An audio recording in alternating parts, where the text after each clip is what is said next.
worship you, Lion of Judah. You are holy, hallelujah, Lion of Judah. We worship you, Lion of Judah. You are holy. Amen. Amen and amen. Hallelujah. Okay, well, let us pray. Lord God, Father, we come to you, Lord, in the name of Jesus. Lord, we want to give you praise. We want to give you glory this time, Lord. We want the name of Jesus to be lifted on high, oh Lord. The name of Jesus prime in our life, oh Lord. Lord, in the name of Jesus, we ask you, Lord, to surround us with the Holy Spirit and the Holy Spirit to guide us, Lord. Oh Lord, to teach us from the information to move to the revelation. Lord God, Father, in the name of Jesus we say Amen. Hallelujah. Hallelujah. Amen and amen. Okay. Et aujourd'hui, bonjour à tout le monde, à tous celui qui va suivre cette vidéo. Hi to everybody who's going to watch this video. Et aujourd'hui, dans notre exhortation, nous allons voir le thème « Pourquoi dire oui à Jésus ?»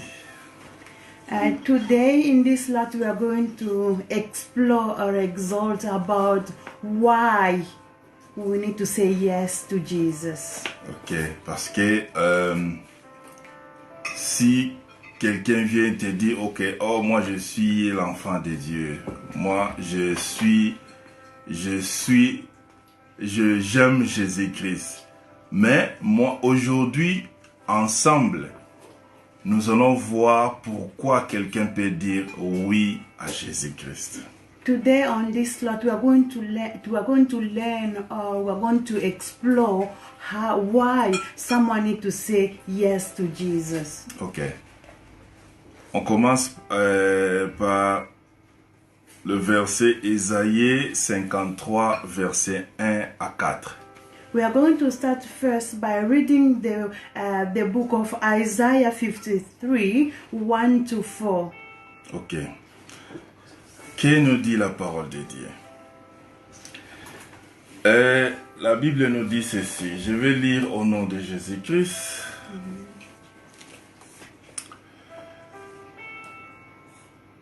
Qui de nous a cru la nouvelle que nous avons apprise?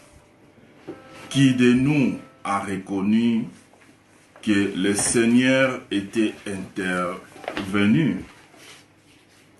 Car devant le Seigneur, le serviteur avait grandi comme une simple pousse, comme une pauvre plante qui sort d'un sol desséché.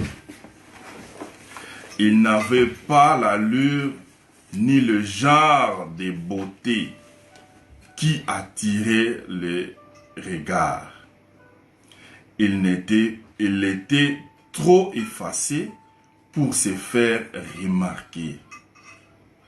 Il était celui qu'on dédaigne, celui qu'on ignore, la victime, le souffre douloureux. Nous l'avons dédaigné, nous l'avons compté pour rien, comme quelqu'un qu'on n'ose pas regarder. Or, il supportait les maladies qui auraient dû nous atteindre. Il subissait la souffrance que nous méritions. Mais nous pensions que c'était Dieu qui les poussait ainsi, qui les frappait et l'humiliait. Amen and amen. Amen. Now we are going to read this Hosanna. in English. Hosanna. Isaiah 53, 1 to 4. Let us read together if you have your Bible. It says, "Who has delivered our report? And to whom has the arm of the Lord been revealed? For he shall grow up before him as a tender plant, and has a root out of dry ground. He has no form or calmness, and when we see him, there is no beauty that we should desire him. He is despised and rejected by men, a man of sorrows and acquainted with grief. And we hide, as it were, our faces from him. He was despised, and we did not esteem him. Surely he has borne our griefs and carried our sorrows. Yet we estimated him stricken, smitten by God, and afflicted. Amen and amen." Alléluia. Alléluia. Là, nous voyons le prophète Ésaïe parler déjà à l'époque, avant que Jésus-Christ naisse. Il parlait déjà ce que devrait être la personne de Jésus-Christ ici sur la terre. Now we can see in the book of Isaiah that in the Old Testament already, the Isaiah was talking already how the way of Jesus was already being laid before he even came on this planet. God always set up some route to reach a certain point in someone's life, like he did for Jesus. Par là, en anglais, on dit le build-up. Ça, c'est le build-up Amen. que prophète Ésaïe nous fait voir ici. C'est la façon dont Jésus-Christ allait, et donc la façon dont Dieu a mis en œuvre des structures que Jésus-Christ allait poursuivre. This is the way the Isaiah kind of demonstrated in this verse, is that how God has planned what Jesus Christ is supposed to go through to reach a certain point. C'est par là, c'est pour dire que Dieu est tellement intelligent, tout ce qu'il fait a un sens, a une logique qui se suivent.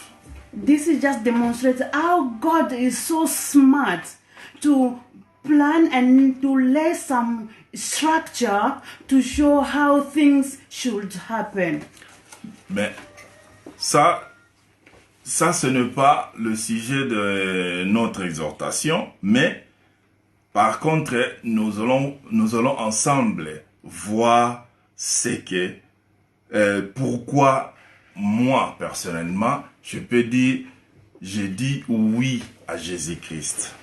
This was just kind of like some concrete or some foundation, but it was not what we are going to discuss today. But for him, today the question is, why do we need to say yes to Jesus? Amen. That is today's topic. Amen. Amen. Maintenant, nous allons voir quelques raisons. En commençant par Jean 10, verset 30. Now we are going to see some reasons why we need to say yes to Jesus. And we'll start with the book of John 10:30. Ok. La Bible nous dit, dans Jean 10, 30, « Le Père et moi, nous sommes un. » Ça, c'est Jésus-Christ qui l'a dit. In John 10:30, This one is Jesus himself who's saying this. He said, I and my Father are one. Cela veut dire que parmi les raisons de dire, oui à Jésus-Christ, c'est parce que Jésus-Christ est Dieu. This is the first reason why we need to say yes to Jesus, because Jesus himself is God. Je m'arrête pas là. Il est Dieu, oui, mais est-ce qu'il y a encore quelque chose qui est plus que par rapport à ça? Parce que il y a des gens dans ce monde qui s'auto-proclament aussi tel est Dieu, tel est Dieu. Mais qu'est-ce qui nous prouve, qu'est-ce qui nous donne la différence par rapport à quelqu'un qui s'auto-proclame Dieu ici, dans ce monde, un humain, et Jésus-Christ? Nous allons voir dans Jean 10, 27 et 28. And we are going to see if someone said themselves that, oh, I am God on this planet of earth, and he said that I am this, I am that, I am a God. But now we are going to see the true God and how Jesus said that I am God in John 10, 27 to 28. La Bible nous dit ceci. The Bible said this. Mes brebis écoutent ma voix. Je les connais et celles me suivent.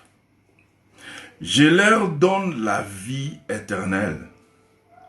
Elles ne seront jamais perdues. Et personne ne les arrachera de ma main. Amen and amen. Hallelujah. Hallelujah. Hallelujah. Oh, good. God is so wonderful. Now, listen to what the John 10, 27 to 28 says. It said, my sheep hear my voice, and I know them, and they follow me. And I give them eternal life, and they shall never perish. Either shall anyone snatch them out of my hand. What a guarantee. Amen. Oh, praise Amen. God, praise God, praise God. Nous voyons de plus en plus Jésus-Christ qui est Dieu, la différence qui est par rapport à Jésus-Christ et les autres dieux. Now we can see really the difference between Jesus as a God and the other gods from this passage. Amen. Amen and amen. Parce que quand on voit dans ce passage, il dit, je leur donne la vie éternelle. He says that I give them eternal life. Donc, en venant à Jésus-Christ, tu as la garantie d'une vie éternelle.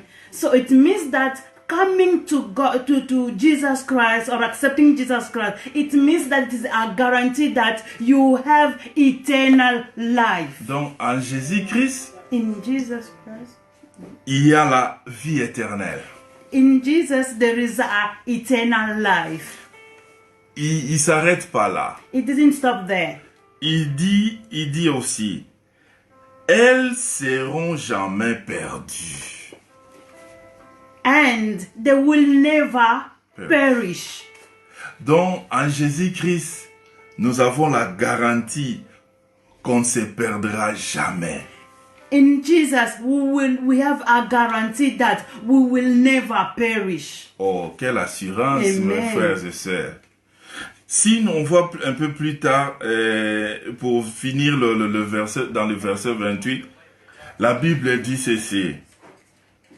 Personne ne les arrachera de ma main.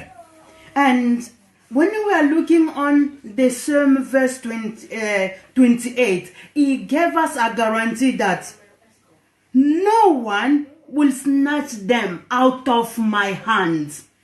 No one. Amen. Amen and amen. Amen. Donc, nous avons de garanties avec Jésus-Christ. We have the guarantee with Jesus Christ. En venant à Jésus-Christ, Coming to Jesus, tu as la vie éternelle.